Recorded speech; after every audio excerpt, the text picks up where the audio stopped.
Good morning. Let's discuss some of the important questions of this chapter, Evans tries an O level, written by Colin Dexter.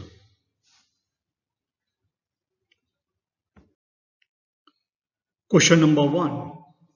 When did the governor ring up the Secretary of Examination Board and why?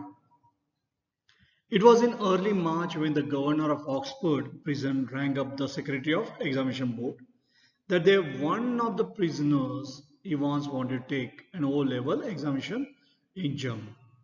So you can write, it was in the early March when the governor of Oxford prison rang up the Secretary of Examination Board and conveyed that one of the prisoners wanted to take an O-level examination in German. Question number two. What was Evans known as by the prison officers? What did the governor decide? The prison officer used to call Evans the Brick. He had escaped from the prison 3 times. But this time, the governor decided that he would see everything personally. So why was he called Evans the Brick? Because he had escaped from the prison 3 times. And that is why the governor had decided that he would see everything personally. Who were Jackson and Stephens? Jackson was a senior prison officer on TV. Stephens was also prison officer at the Oxford prison. He was recently recruited to the profession. However, they both proved good for nothing and used to jump into conclusion very soon without doing any investigation. So both of them, what were they? They were the prison officers.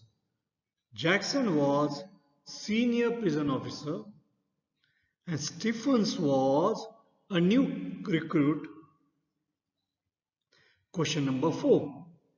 What were the contents of the small suitcase that McCleary carried? The suitcase that McCleary carried had a yellow invigilation paper, a sealed envelope containing the question paper, a copy of the Bible, the newspaper, the church times, a paper knife, and a small inflated rubber ring. McCleary said that he was suffering from piles and he needed it if he had to sit for such a long time. Question number 5. Do you think Evans was really keen to get some sort of academic qualification? No, Evans was not at all keen to get any academic qualification. He pretended to take an O-level examination to escape from the prison. The German teacher, the invigilator, someone at the examination board and a fake prison officer were all part of his plan. So it was to escape from the prison. He wanted to appear for O-level German examination. It was not that he wanted to get academic qualification. He was not very keen to get academic qualification. Question number 6.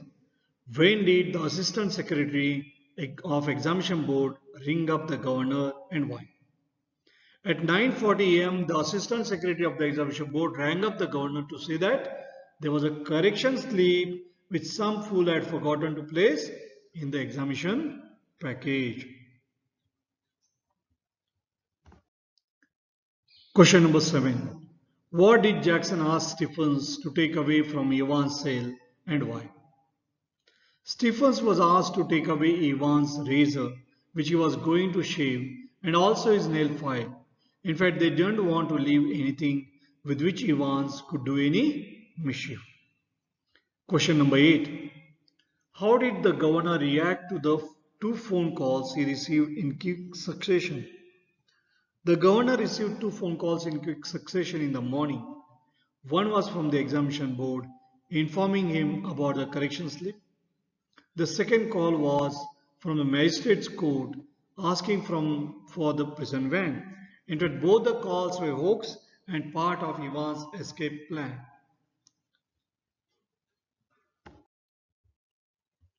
Question number 9. Who was Reverend Stuart McClary? Reverend Stuart McClary was a parson. He was appointed by the examination board to act as an invigilator for the exam to be conducted in the prison.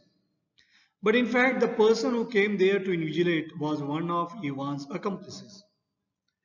The real McClary had been kept tied in its room. So here, in the guise of Reverend Stuart McClary, who was there? It was accomplice of Evans. But actually, real McClary, he was tied in his room. He was gagged and tied. Question number 10. How did the governor of Oxford Prison describe Evans to the Secretary of Examination Board? The governor said that Evans was quite a pleasant sort of chap. That's jovial. He had no record of violence. He was one of the stars at the Christmas concert. But he was just a congenital kleptomaniac.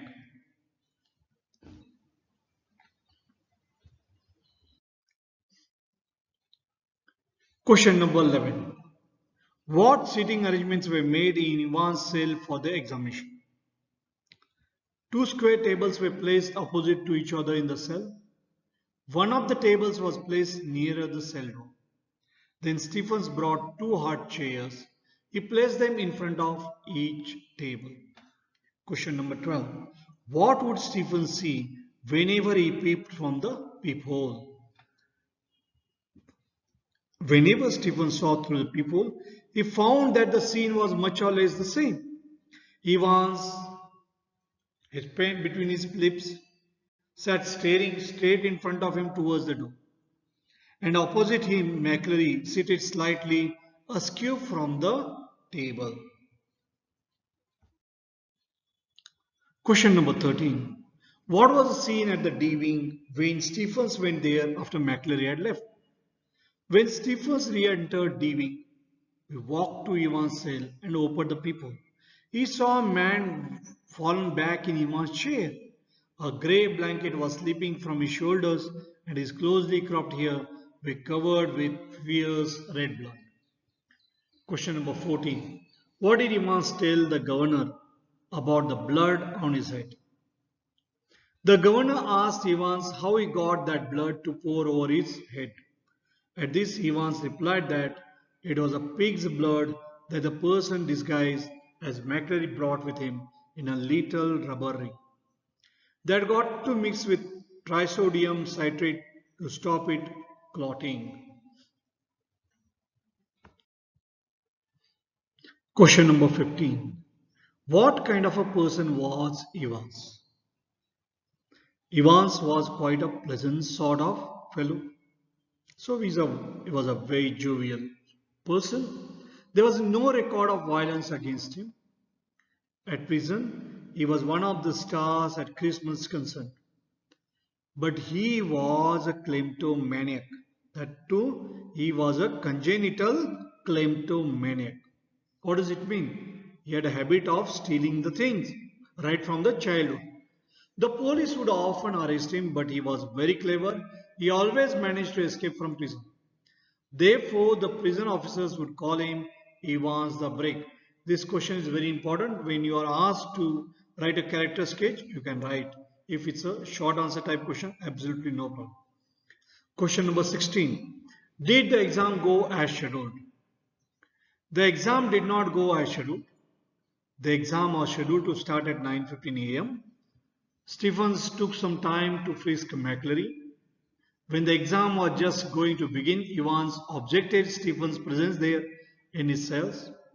The governor asked Stephens to come out of the prison. At last, the exam started at 9:25.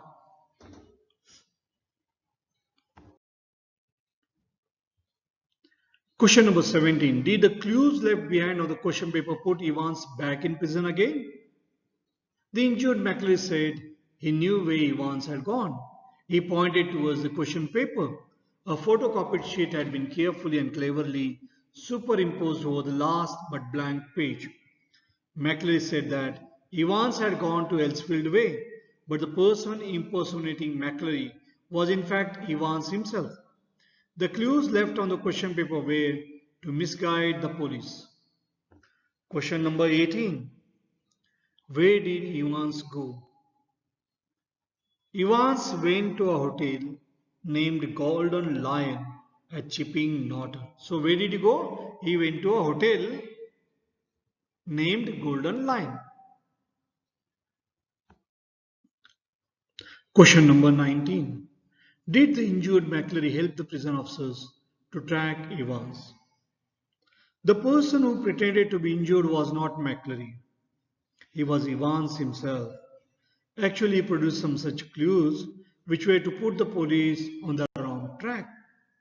Thus, he did not help the prison officers to track Evans. Question number 20. While we condemn the crime, we are sympathetic to the criminal. Is this the reason why prison staff develop a soft corner for those in custody? It is commonly said that we should hate the crime and not the criminal. One may become criminal due to some compulsion. The best way to remove crime from the society is to reform criminals. Harsh punishment often makes the convicts hardened criminals. When a criminal is sent to prison, the prison staff treat him as a human being. The crime committed by him generally becomes a thing of the past. Therefore, the prison staff develop a soft corner for those in custody. Let us discuss long answer type questions. So question number 1. Who checked McClary's suitcase and why? What things had McClary brought with him? McClary's suitcase was opened by Jackson. The prison people did not have any doubt on McClary, but they thought that innocently he might have brought something which Evans could use to hold him as a hostage. Jackson picked up each envelope in turn, carefully passed his palms along the surfaces, and seemed satisfied. But one of the objects puzzled him most. It was an inflated ring of about 12 inches circumference. At this, McClary explained that he was suffering from hemorrhoids and he needed it when he had to sit for some time. Besides that, there was sealed question paper envelope, a yellow invigilation form, a special authentication card from the examination board, a paper knife, a Bible, and a copy of the Church Times. Jackson took the paper knife from there.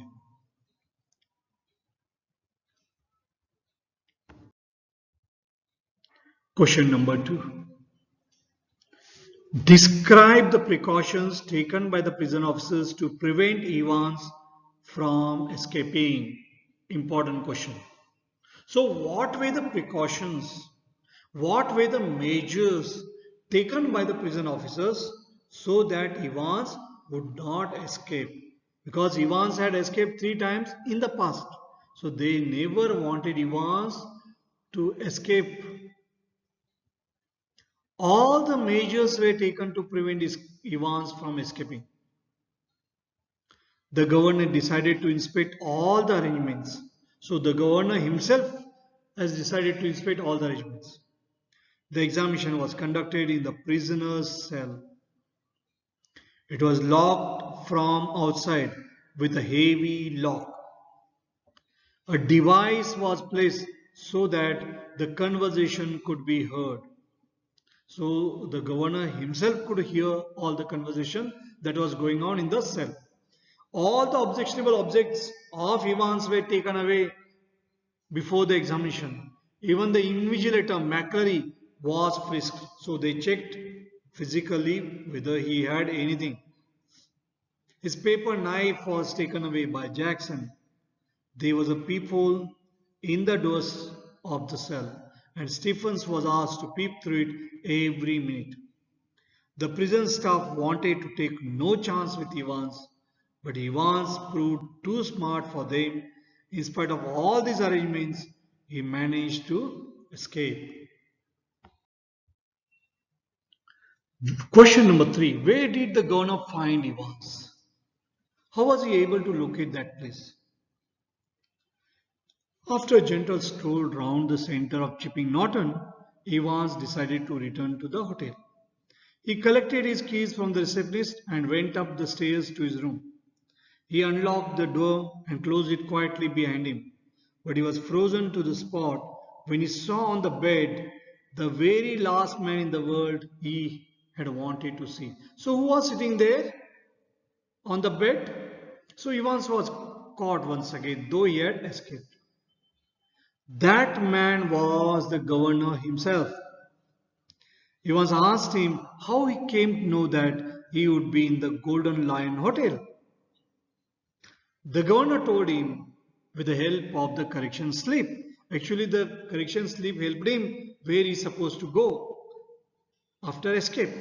Then Evans wanted to know how he came to know about the location of the hotel, since there would be thousands of the hotels with the same name. At this, the governor said that from the index number 313, center number 271. So he was also quite clever. When took an ordnance survey map for Oxfordshire, he found the place. It was in the center of Chipping Norton.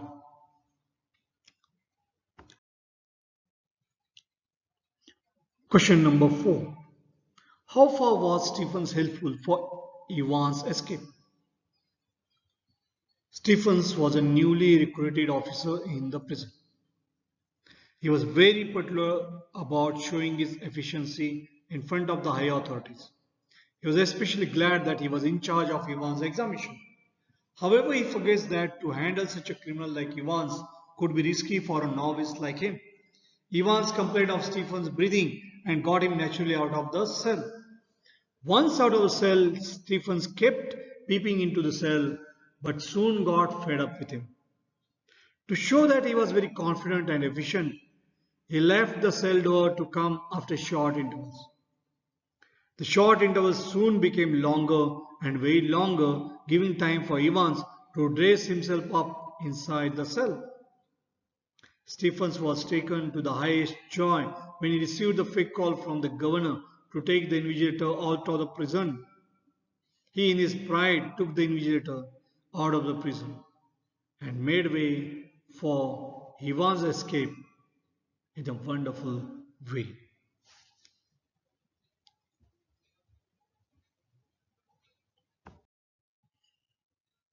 Question number 5. Write a brief character sketch of the governor. The governor was a dutiful officer or duty-bound officer. He took all precautions for the smooth conduct of the examination. But he was a bit too overconfident. No doubt that the governor knew a little German, and he deduced that Evans' tact would be at a hotel Golden Lion. So he could come to know that Evans would be at Hotel Golden Lion. And from the index number and center number, he was able to find out that the hotel would be located at the center of Chipping Norton. But instead of going there with full police force, he went there alone. He had already seen that Evans had been fooling them since morning. He handed him over to the prison officer, whom he had never seen before. It did not occur to him that the prison officer would also be one of Evans' accomplices. And that was exactly the case. As a result, Evans was able to escape once again. So we can say that he was just a good for a giggle and gullible person who will believe very easily. So he was good for laughing and a person who can believe very easily. That's a gullible person. Thank you. We have completed the syllabus prescribed for this year. Tomorrow onwards we'll discuss question paper and the revision for the entire syllabus Thank you. Goodbye.